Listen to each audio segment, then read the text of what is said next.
So good day everyone. I will present to you a hourglass pattern using asterisk in C# program. So let's start. Ganito po paano gumagana ang code.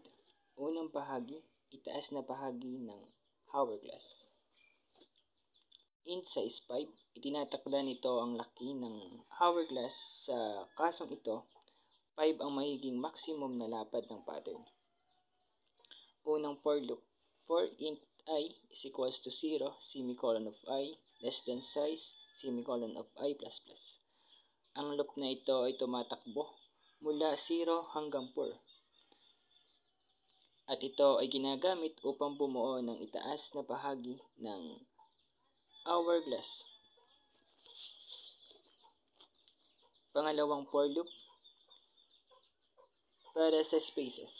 For int j is equals to 0, less semicolon of j, less than or equal to I, semicolon of j plus plus. Ang loop na ito ay nagpiprint ng mga espasyo bago ang mga asterisk. Habang tumataas ang I, maraming espasyo ang ipiprint.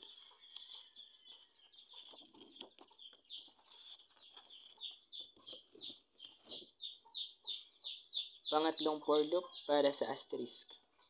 For int j is equals to I, semicolon of j less than size,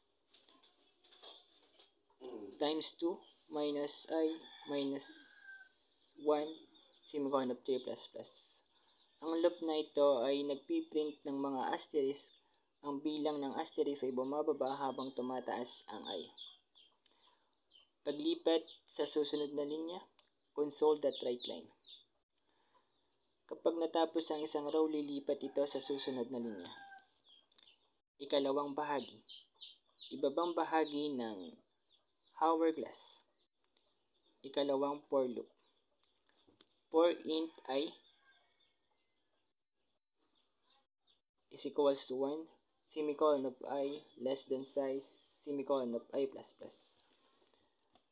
Ang loop na ito ay tumatakbo mula sa I hanggang 4.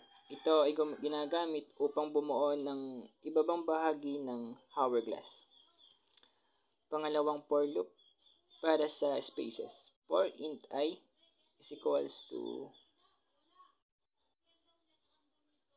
I semicolon of j less than size, semicolon of j plus plus. Nagpiprint ito ng mga espasyo bago ang mga asterisk, ngunit ngayon mas kaunti ang espasyo habang tumataas ang I. Pangatlong for loop para sa asterisk. For int j is equals to 0, semicolon of j less than or equals to I times 2, semicolon of j plus plus. Nagpiprint ito ng mga asterisk.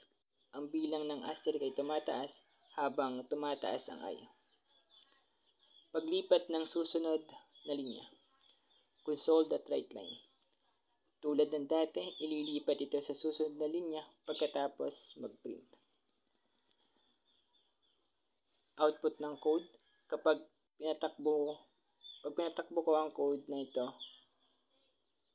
ganito ang magiging resulta.